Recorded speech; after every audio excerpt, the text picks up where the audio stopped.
அஸ்ஸலாமு அலைக்கும். Hello friends, இன்றைக்கி நம்ம என்ன பார்க்க போகிறோம் அப்படின்னா வெண்டைக்காய் ஃப்ரை எப்படி செய்யலான்னு பார்க்கலாமா. அதுக்கு நம்ம என்ன பண்ணோம்னா வெண்டைக்காய் நல்லா வாஷ் பண்ணி எடுத்துகிட்டு ஒரு நல்ல துணியில் நல்லா வெட்டாக துடைச்சி நம்ம எடுத்துக்கலாம். அதுக்கப்புறம் தேவையான அளவு உப்பு, மிளகாத்தூள் ஆட் பண்ணிக்கலாம். நம்மளுக்கு காரத்துக்கு தகுந்த மாதிரி மிளகாத்தூள் ஆட் பண்ணிக்கோங்க. அதுக்கப்புறம் மல்லித்தூள் ஆட் பண்ணிக்கலாம். மல்லித்தூள் ஒரு ஸ்பூன் ஆட் பண்ணியிருக்கேன். அதுக்கப்புறம் கார்ன்ஃப்ளவர் மாவு ஒரு ½ டீஸ்பூன்லேருந்து ஒரு ஸ்பூன் வரைக்கும் ஆட் பண்ணிக்கலாம்.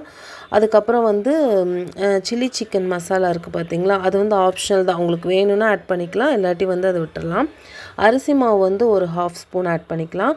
ஸோ இது எல்லாத்தையுமே ஆட் பண்ணிவிட்டு தண்ணியெலாம் ஊற்றாமல் நல்லா ஃபஸ்ட்டு நம்ம அதை மிக்ஸ் பண்ணிக்கலாம்.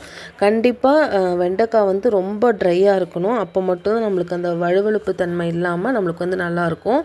ஸோ ஃபஸ்ட்டு ஒரு டைம் எல்லாத்தையும் மிக்ஸ் பண்ணதுக்கப்புறம் லைட்டாக தண்ணி தெளித்து நான் இப்போ வீடியோவில் காமிக்கிறேன் பார்த்தீங்களா. ஸோ அந்த மாதிரி நம்ம மிக்ஸ் பண்ணி நம்ம வச்சுக்கணும். ஸோ இந்த கன்சிஸ்டன்சியில் தான் இருக்கணும் நம்ம ஃப்ரை பண்ணி எடுக்கிறப்ப. எண்ணெய் நல்லா சூடானோடனே நம்ம ஒவ்வொரு வெண்டைக்காவாக போட ஆரம்பிச்சிடலாம். எண்ணெய் நல்லா சூடானோடனே நம்ம போடலாம். ஸோ போட்டு எப்பயும் போல் நம்ம ஃப்ரை பண்ணி எடுத்துகிட்டு அந்த பபுள்ஸ்லாம் அடங்கி அந்த வெண்டைக்காய் கொஞ்சம் அப்படியே மேலே நிற்கும்.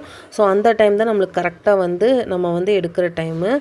ஸோ அப்படி எடுத்திங்கன்னா ரொம்ப கிறிஸ்பியாக ரொம்பவே சூப்பராக இருக்கும். மறக்காமல் ட்ரை பண்ணி பார்த்துட்டு எப்படி இருக்குன்னு சொல்லுங்கள். இன்றைக்கி நான் லஞ்ச் பாக்ஸ்க்கு இதுதான் பேக் பண்ணேன். சாம்பார் சாதம், மோர் குழம்பு, வெண்டைக்காய் ஃப்ரை சூப்பரான காம்பினேஷனாக இருக்கும். மறக்காமல் ட்ரை பண்ணிவிட்டு எப்படி இருக்குச்சுன்னு எனக்கு கமெண்ட் செக்ஷனில் சொல்லுங்கள். சப்ஸ்கிரைப் பண்ணுங்கள். தேங்க்ஸ் ஃபார் வாட்சிங். பாய்.